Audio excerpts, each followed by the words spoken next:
A 2-year-old boy refused to sleep in his warm bed, choosing instead to curl up on the cold floorboards. Every single night his father found him pressed tightly against the closet door, his tiny body trembling. The father thought it was just a nightmare. But when he finally discovered the truth, it was worse than any ghost story.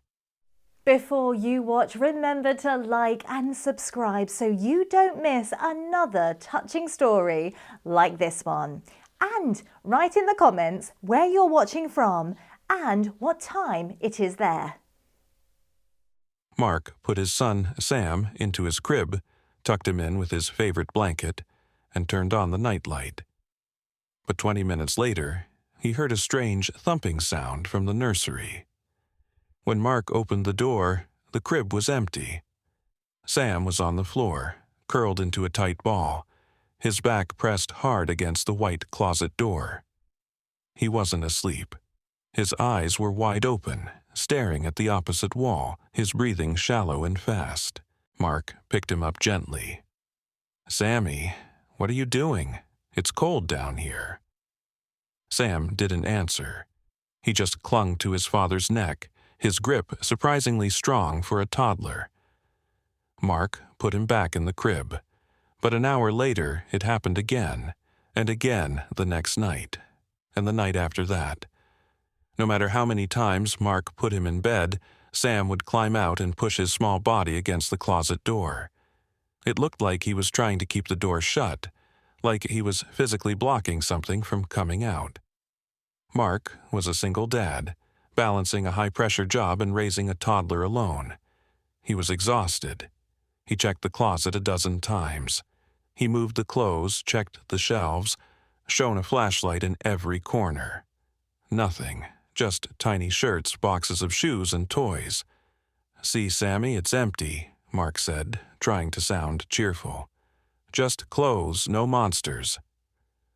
Sam wouldn't look inside. He squeezed his eyes shut and covered his ears until Mark closed the door. Again. Mark took Sam to the pediatrician.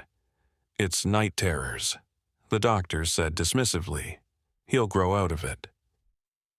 But it didn't feel like night terrors. Sam was wide awake when he did it. He was guarding the room. The breaking point came 2 weeks later. It was 2 a.m. during a thunderstorm. The thunder shook the house, waking Mark up. He went to check on Sam, expecting to find him crying from the noise. But the room was silent. Too silent. Sam was in his usual spot against the closet door. But this time, he had dragged his heavy toy chest over. He had wedged the heavy wooden box against the door handle and was sitting on top of it. A 2-year-old child had built a barricade. Mark's heart hammered in his chest. This wasn't a game. This was pure, primal survival instinct. He knelt down. "Sam, buddy, you have to tell Daddy. What are you doing?" Sam looked at the closet door, then at his father. His lip quivered. "He knocks," Sam whispered. Mark froze. The air in the room seemed to drop 10 degrees. "Who knocks, Sam?" Sam leaned in close, his voice barely audible over the rain. "The bad man. He says he's coming out if I sleep." Mark ripped the closet door open, ready to fight an intruder. Empty. Just the silent rows of hanging clothes swaying slightly. Mark checked the attic access panel, sealed tight. Nobody could get in there. It was physically impossible. Mark sat on the floor, confused. "Sam, is this a game? Did someone tell you a scary story?" Sam just shook his head, looking at the closet with terror. The next morning, Mark felt like he was losing his mind. He had to go to work, but he didn't want to leave Sam. Mrs. Higgins arrived at 8:00 a.m. sharp.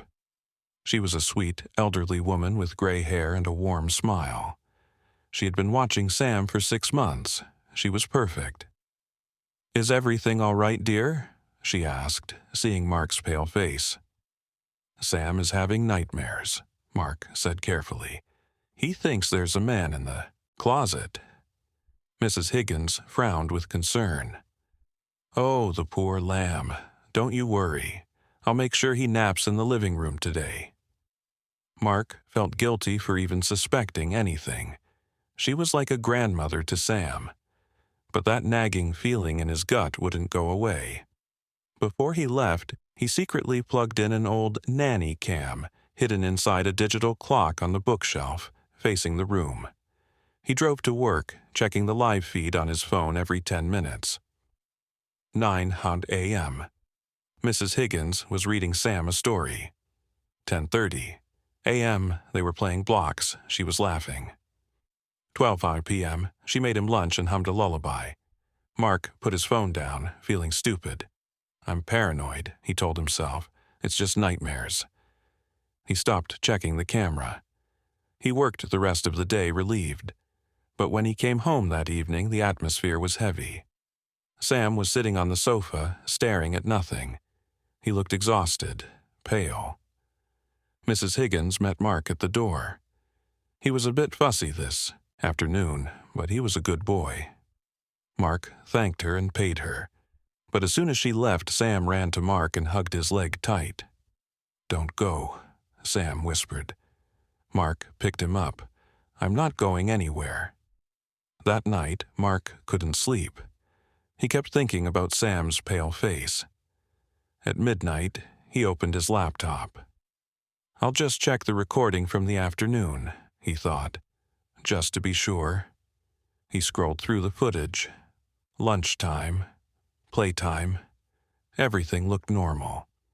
He was about to close the laptop when he saw it. The timestamp was 2:15 p.m., just after he had stopped watching the live feed. In the video, Sam knocked over his juice cup. A small accident. Mrs. Higgins stopped humming.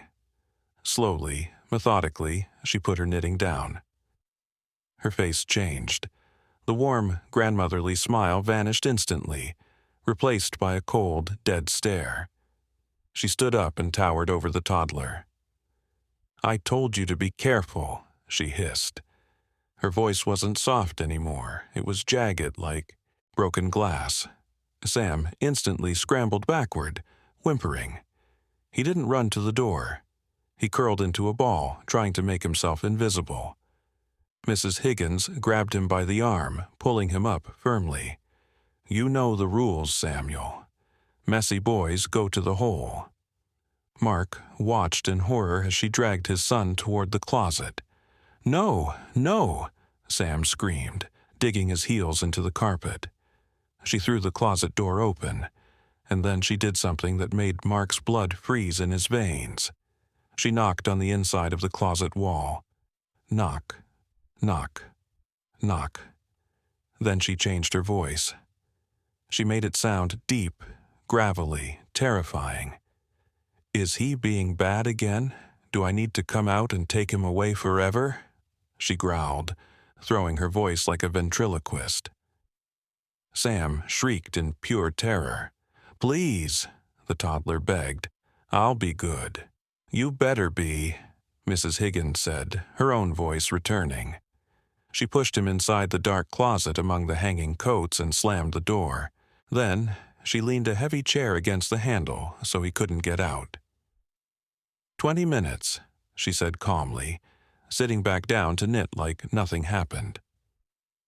Inside the closet, Mark could hear Sam screaming, pounding on the door, begging the man not to take him. Mark slammed the laptop shut, his hand shaking so violently he knocked his coffee over. He wasn't paranoid. He had invited a monster into his home. Mark ran to the nursery.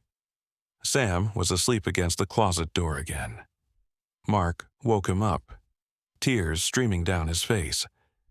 "Sam, Daddy knows. Daddy is so sorry." The next morning, the police arrested Mrs. Higgins.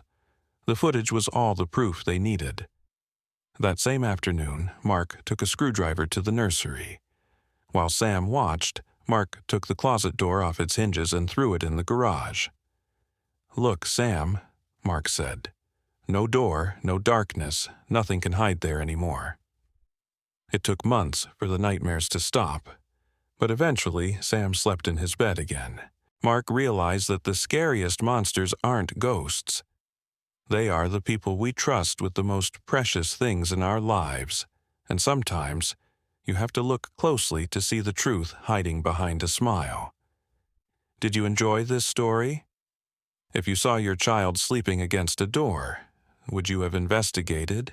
Yes or no? Let us know in the comments below.